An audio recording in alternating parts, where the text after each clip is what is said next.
شوفوا هذا الفيديو، شنو بان لكم فيه؟ هذا وزير جزائري كيدشن سياره صنعتها الجزائر، ولكن واش هذه فعلا سياره؟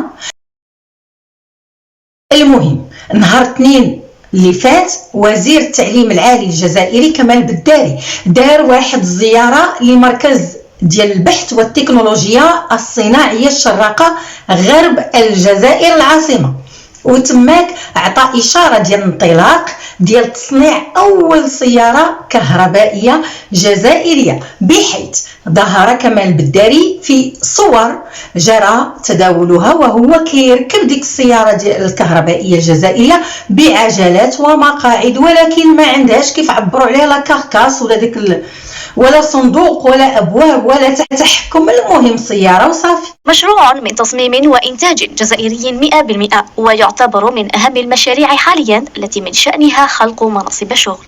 واش بغيتوا دابا الحجه ولا منين جا؟ المهم اجيو معايا غادي نشوفوا ولد الشعب الجزائري بولايه بومرداس اشنو دار. عادل طالب جامعي من النادي العلمي لجامعة بومرداس ابتكر هذه السيارة الكهربائية التي تستخدم في عدة وظائف. هذه السيارة بحال هذيك الصراحة اللي سنين وهما ضاربين فيها التمارة ومازال ما كاملاش. بصراحة ما عرفتش مالهم على هاد الزربة، زربانين بزاف. وهنا قال وزير التعليم العالي الجزائري بالداري في تصريحات لوسائل إعلام محلية خلال هذيك الزيارة هذيك اللي قام بها إلى مركز البحث في التكنولوجيا الصناعية، قال إن هذا النموذج للسيارة الكهربائية يتكون من هيكل، وبالتالي تم الانتهاء من تصميمها، بينما المحرك والتحكم في طور الإنجاز. نسمعوا 100% المحرك في اطار الانجاز والتحكم في اطار الانجاز. نحن نقدم المهم بغاو يوريونا حنة يديهم حتى هما، ما يمكنش المروك يصنع سياره والجزائر لا.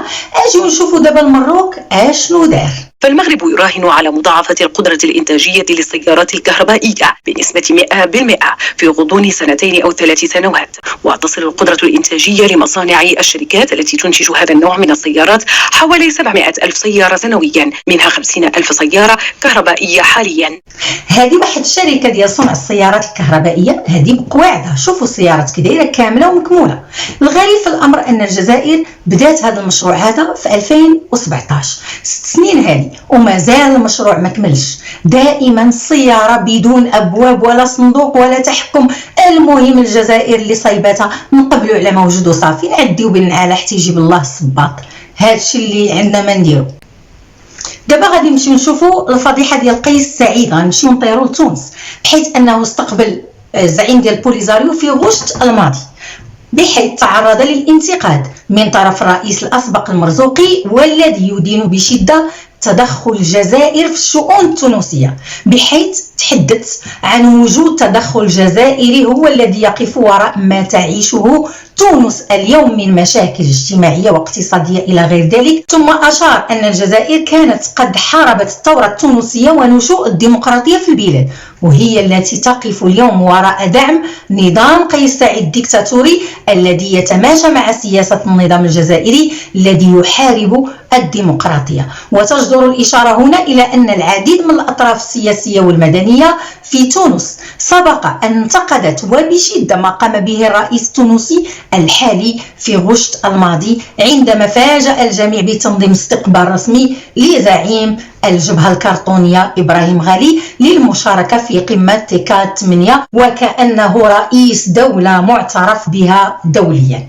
في حين كان رؤساء البلدان الإفريقية ملي كانت تنظم يعني هذه القمة هذه كانت تتقبل بالمشاركة ديال هذا الزعيم ديال الجبهة الانفصالية، ولكن ما تتنظم ليه لا استقبال رسمي ولا يحزنون.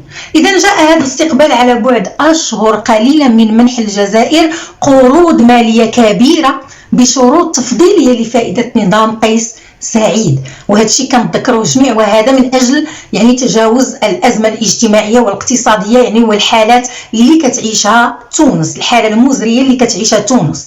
وهذا ما دفع بالكثير من المتتبعين للعلاقات التونسية الجزائرية إلى اعتبار أن ما قام به الرئيس التونسي كان بإملاء من النظام العسكري الجزائري. وبصراحة نظام العسكر فهو معروف بشراء الذمم، فقيس سعيد الآن فهو كالدمية بأيدي الجزائر، هو العبد المأمور.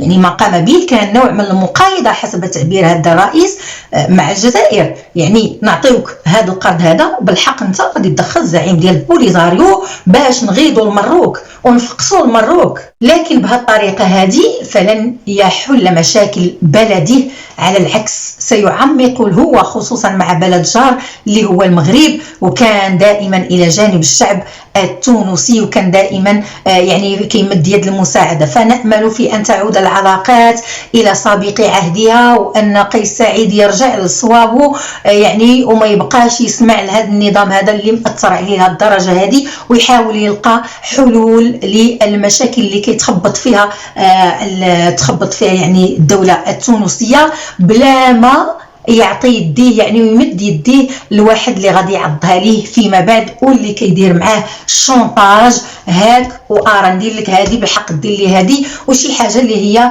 يعني ليست في صالح الشعب الجزائري بتاتا، لان الاموال ديال الشعب الجزائري راه هي كتمشي كتهدر وكتخسر على الجبهه الانفصاليه، على الزعماء، على اللي هما في المسؤوليه فقط. اما المحتجزين في المخيمات ديال تندوف فهما تيعيشوا الفاقه والحرمان، تعيشوا واحد الذل، تعيشوا انتهاكات ديال حقوق الانسان. الاطفال شفناهم كيتسلحوا، الاطفال يعني ما كيمشيوش للمدارس اللي هي المكان ديالهم الطبيعي. كاينه واحد الخروقات اللي هي كبيره، حتى ان الجزائر ما قبلاتش انه يدار واحد الاحصاء باش انه المنظمات العالميه اللي كيصيفطوا الاعانات الى غير ذلك يعرفوا شحال ديال الاشخاص محتجزين في بتندوف. يعني كاينه امور كثيره اللي كتبرهن وكتبين بانه الحكام ديال الدوله ديال الجزائر انهم دايرين يديهم مع هذا الزعيم ديال البوليزاريو، وبعد يعني واحد الشير ديما واحد الاقليه، وهما اللي لاعبين بالاموال يعني كيف ما بغاو، وابناء الشعب ما عليهم الا انهم يشوفوا هذه المسرحيه هذه ويتفرجوا ويسكتوا، حتى ان هناك قمع لا مثيل له. فما يمكنش في الجزائر اليوم الحراك راه هو تالا، يعني صافي يسدوا ليه فمو يعني بواحد الطريقه اللي هي عجيبه غريبه، ما بقى حتى واحد قادر ينوض يهضر على حقه ولا يتململ ولا والو. يعني اين هي الديمقراطيه؟ لا كانت هي دوله اللي ان كتنتقد المغرب على انه ما عندوش حريه وعنده قمع وعنده فالجزائر هي اللي عندها قمع يعني ديال الحريات. على الاقل في المغرب راه كاينه نقابات اللي كتكلم، كاين يعني شعب اللي كيثور، اللي ما كيعجبوش الحال مثلا غلاء الاسعار كينوض كيتكلم كيثور على الحكومه، كيغوت على حقه تيهضر، ما كاين حتى مشكل يعني. ولكن بهذه الدوله هذه راه ما كاينش هاد الامور هذه بتاتا. اذا فبهذا انهي هذا الفيديو. ما بقى لي الا نقول لكم ما تنساوش تدعموا باللايكات ديالكم، ما تنساوش تبارطاجيو على مواقع التواصل الاجتماعي، والى هنا تنقول لكم السلام عليكم.